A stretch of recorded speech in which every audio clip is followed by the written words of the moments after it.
파키스탄. 여러분은 이 나라의 이름을 들었을 때 어떤 이미지가 떠오르나요? 아살라말레이쿰. 아마 대부분의 사람들은 테러 혹은 종교의 이슬람의 이미지가 먼저 떠오르겠죠. 여행자에게는 훈자라는 매력적인 마을이 떠오를 테고, 산에 관심 있는 사람들은 히말라야가, 역사나 정치에 관심 있는 분들은 파키스탄이 핵 보유국이자 북한의 핵 개발 기술을 전파한 나라라고 생각합니다. 파키스탄은 여행하기에 어려운 나라입니다. 외교부에서는 여행금지 바로 이전 단계인 여행 철수 공고의 등급을 가지고 있으며, 인도와 국경 분쟁이 아직도 있고, 남부의 라오르 혹은 카라치 같은 대도시는 실제로도 테러의 위협이 있기도 합니다. 정답은 없습니다. 많은 여행자들이 다녀갔다고 해서 안전하다고 말할 수 없고, 그렇다고 언제나 테러의 공포에서 벌벌 떠는 나라라고 말할 수 없기 때문입니다. 저는 그래도 괜찮을 거라 생각했습니다. 적어도 버스의 신문에서 테러 소식을 접하기 전까지는요. 아이러니하게도 그 뒷면에는 미국의 헐리우드 스타 엠마 왓슨이 있었지만 말입니다. 심지어 혼자로 가는 버스에는 레밍턴 총을 소유한 경찰이, 파미르 고원 백패킹 갈 때는 가이드가 총과 실탄을, 14자 중 하나인 난가파르바 베이스 캠프 백패킹을 갈 때는 경찰이 동행해 게임에서만 보던 AK-47을 실제로 보기도 했습니다. 또한 북부 지방을 향하는 카라코람 하이웨이가 산사태에 덮이는 일이 부수직이며, 혼자 뒷산으로 유명했던 울타르 베이스 캠프가 산사태에 묻히는 등 위험은 언제 어디서나 있기 마련입니다. 기본적으로 파키스탄 사람들은 외국인에 대한 이미지가 좋습니다.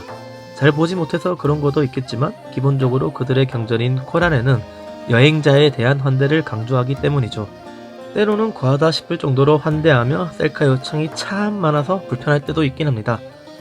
또한 파키스탄에는 이슬람의 시아파, 수니파, 이슬마일파가 있는데, 이 파에 따라 사람을 대하는 게 달라집니다. 훈자 귀국은 이스마일리파이며, 라마단에도 음식을 먹고 히잡을 쓰지 않는 등 기존의 이슬람과는 다른 모습을 볼 수 있습니다. 그만큼 오픈되어 있고 사람을 반기죠. 북부 지역으로 갈수록 좀 더 러시아의 느낌이 나기도 합니다. 하지만 다른 지역의 사람들은 철저히 달랐습니다. 인도와 달리 캣콜링은 전혀 없었고, 남자는 오직 남자에게만, 여자는 여자에게만 말을 거는 모습을 볼 수 있습니다. 물론 대화를 하고 싶어하는 모습은 똑같습니다. 기본적으로 굉장히 저렴한 편입니다. 한 끼당 약 500원에서 1000원으로 해결이 가능합니다. 식당에서 먹을 경우 난에 커리나 요리 하나를 주문해도 대략 1000원 이하가 나옵니다. 이러한 요리 몇 개에 난 몇 장을 주문해도 2000원 안으로 해결되죠. 보통의 식사가 1000원에서 2000원이라면 양이나 닭이 많이 들어간 특식은 대략 9000원에서 13000원 정도 합니다.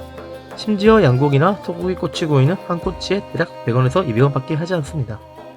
대부분의 여행자들이 혼자에만 있기에 물가를 체험할 수 없는데, 파키스탄 내에서도 물가가 비싼 곳입니다. 물론 식당에 따라 다르겠지만 원정대가 많이 오는 스카루드에 가서야 혼자가 비싸다는 걸 깨달았죠.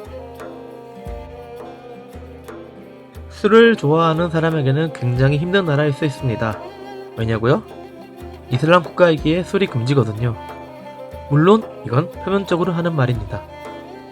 바로 밀주가 있기 때문이죠. 혼자를 여행하는 사람들이 알고 있는 혼자워터, 오디를 이용해 만든 담금주입니다. 제 숙소 직원은 늘 취해 있더라고요. 그리고 혼자행 버스에서 군인이 저에게 건네준 밀주, 이건 시티워터랍니다.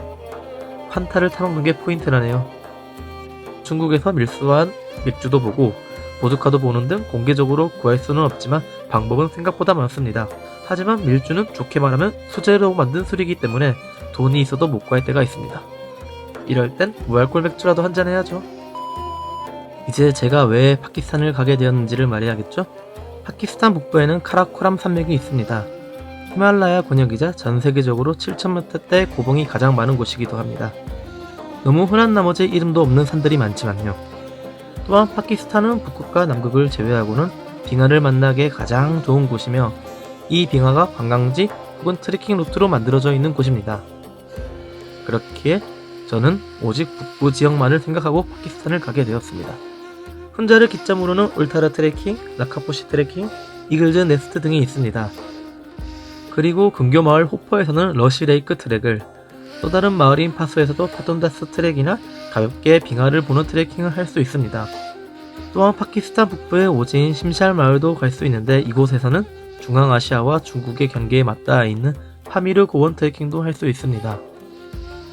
훈자 계곡을 벗어나 길기트 그리고 스카르두로 간다면 더 많은 히말라야 지역을 만나게 됩니다. 14자 중 파키스탄에 있는 5자가 모두 이곳에 있는데 저같이 팀이 아닌 일반적인 여행자가 가기에는 굉장히 한정적입니다. 난가 파르밭을 제외하고는 모두 허가서인 퍼밋이 필요했고 이 퍼밋은 단체 팀으로서 특정 지역을 가는 경우이기 때문이죠. 스카르두 아래에는 관광지인 데오사이 고원이 자리 잡고 있고 이 데오사이 고원을 지나 5자 중 유일하게 퍼밋이 필요 없는 난가 파르밭을 만날 수 있습니다. 이 외에도 상당히 많은 길이 있습니다. 예를 들어 심샬 파미르 고원 트레킹에서는 잉글릭사르라는 6000m대의 고봉을 올라갈 수도 있고 심지어 북부 오지인 심샬 마을에서 스카르두까지 온갖 산을 넘어가는 길도 있죠. 가이드북이 필요하시다면 책 K2 트레킹이 있습니다. 여러 트레킹을 가신 분이면 일정이나 장소를 포함해 전반적인 파키스탄 트레킹에 대해 많이 알 수 있습니다. 제가 소개할 곳들은 주로 길어야 일주일짜리 빅패킹이었으며 여행사 없이 혼자 갈 수 있는 곳들 위주였습니다. 제가 갔던 파키스탄 히말라야 빅패킹은 추후 영상에서 자세히 소개하도록 하겠습니다. 그럼 다음 영상도 기대해주시며 구독과 좋아요 부탁드리겠습니다.